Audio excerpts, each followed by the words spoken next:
Oh, well, hey there.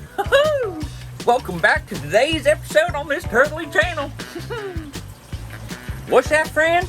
What's that? You don't want to hear about turtles today? Well, I'll be. What do you want to learn about, fam? Fo? You want to see these plants back here? Oh, I know this guy with this greenhouse. I'll show you.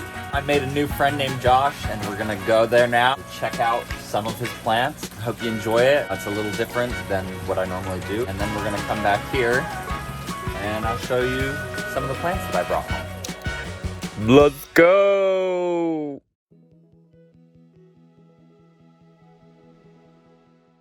That's Philodendron Max.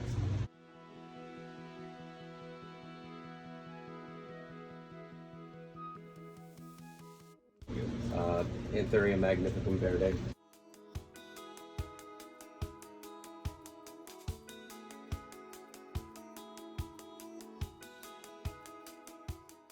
Begonia brevirulosa, subspecies exotica.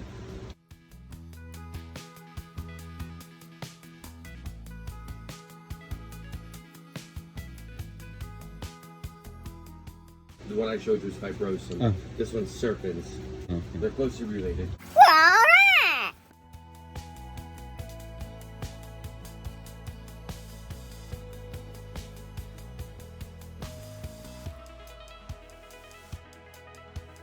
Philodendron gloriosa.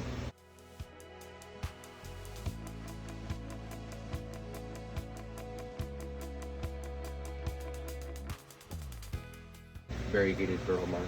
It's a nice plant. It grows really consistently as far as growth. You'll almost always get pieces that turn all white and turn all green. But the main attraction of these plants is it's the way they grow. They have, see all the different growth points? Okay. Instead of a climber that'll go up a totem, this you can just put on a small totem and it'll just bush on it. When I first brought this plant into the greenhouse, somebody stole a piece off of it. El Choco Red.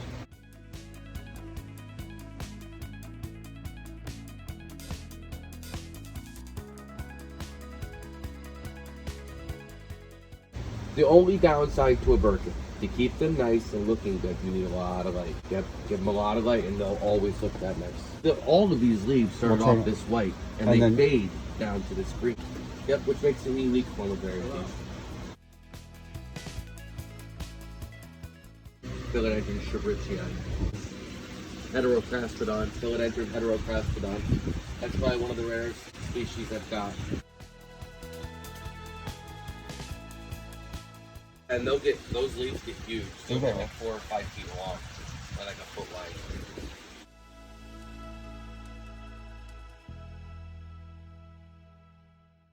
High sunrise.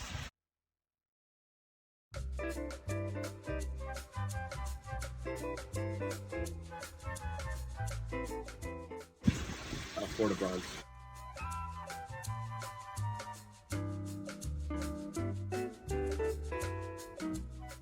Orange marmalade. Philodendron orange marmalade. Begonia U309.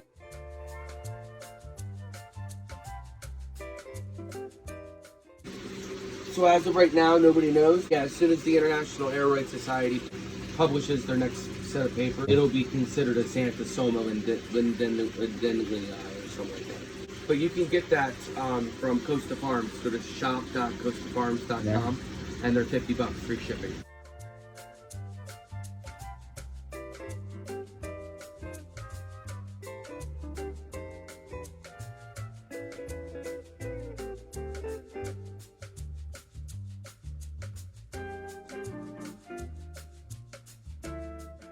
That's cargo.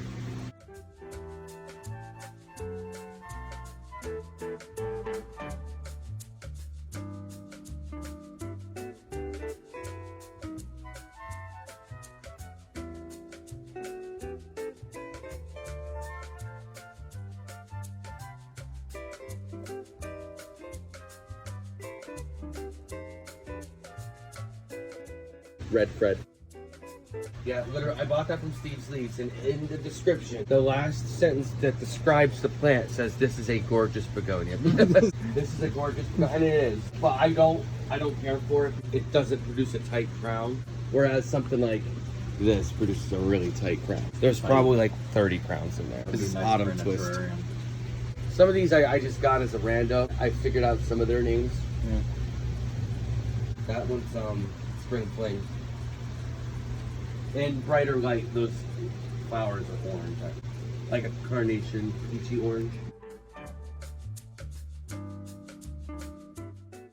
Philodendron Warneri. It's like a shingly plant. Technically, it's all for sale if the price is right. But yeah, these ones are grown with the designation too. Silver sword.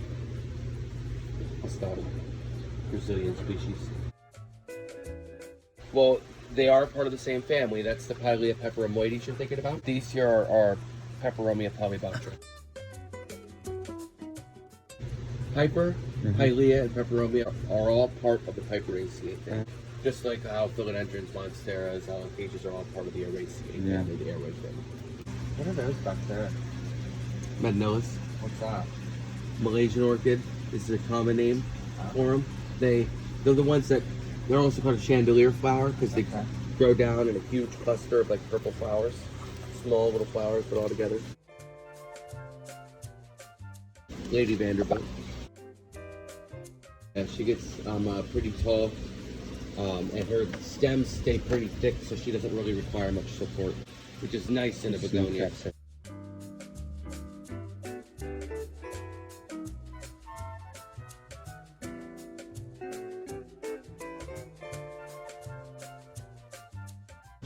Christie's a good one. American River is like my favorite, yeah. American River. That's probably the nicest one too. And they grow like weeds. Warm, bright light. They don't require super high humidity. None of those begonias do. Those are U549. I haven't sold any yet because that's the only stock I've got, and they're not. They hate my guys. They're not the easiest.